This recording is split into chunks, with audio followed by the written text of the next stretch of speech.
So I want to share a personal story about managing software plans. Anybody that has worked in B2B software on pricing and packaging knows firsthand that managing plans is notoriously complex and it often leads to really bad customer experiences. Here's an experience that I went through over the weekend that I think is instructive as well as illustrative of kind of what most customers are running into on a regular basis as it relates to plan modification. So the situation is that there is a tool that I use every day. I pay $24 a month for the tool.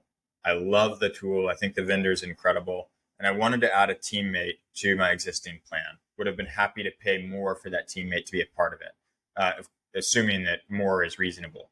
So the first thing I did is I checked the subscription management page in the admin console. There was no direct option to add a seat. So then I started digging around into what were my plan options. There were 3 individual plans: free, standard, pro. There was also a business plan for team, but that required contacting sales for pricing.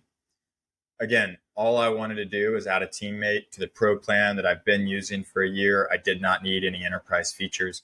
So I decided to reach out to support and see if there was anything that they could do to help me, any guidance, and whether I could maybe double our subscription price to pay $48 a month by adding another teammate. After contacting support, it took about 24 hours before sales responded. And when they responded, they proposed that we shift to a business plan that would start at $450 a month, a nearly 2,000% price increase from the $24 a month I'm paying today.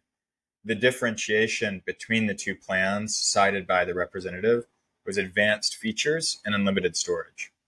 So obviously some customer experience issues here. I mean, first, the delay in response. This should have taken seconds.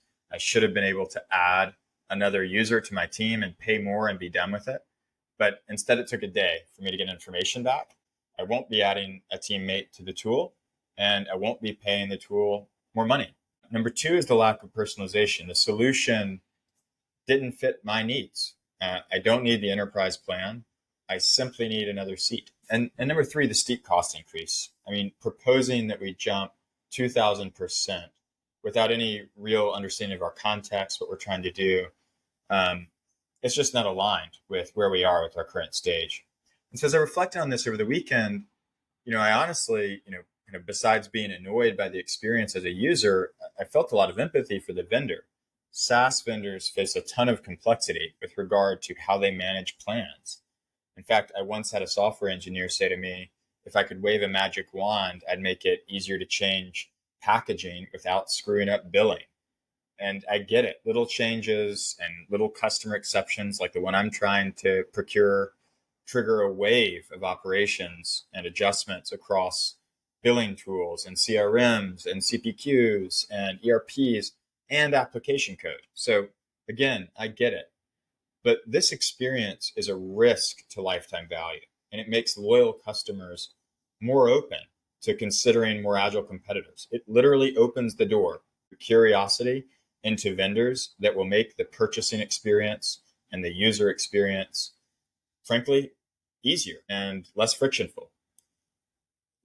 Final thought is, without a way to easily modify plans, software businesses are risking not just the customer experience, not just customer satisfaction, but additional revenue opportunities, cross-sell opportunities, upsell opportunities. And that's exactly what happened to me this weekend and to the vendor that I would have happily paid more money to.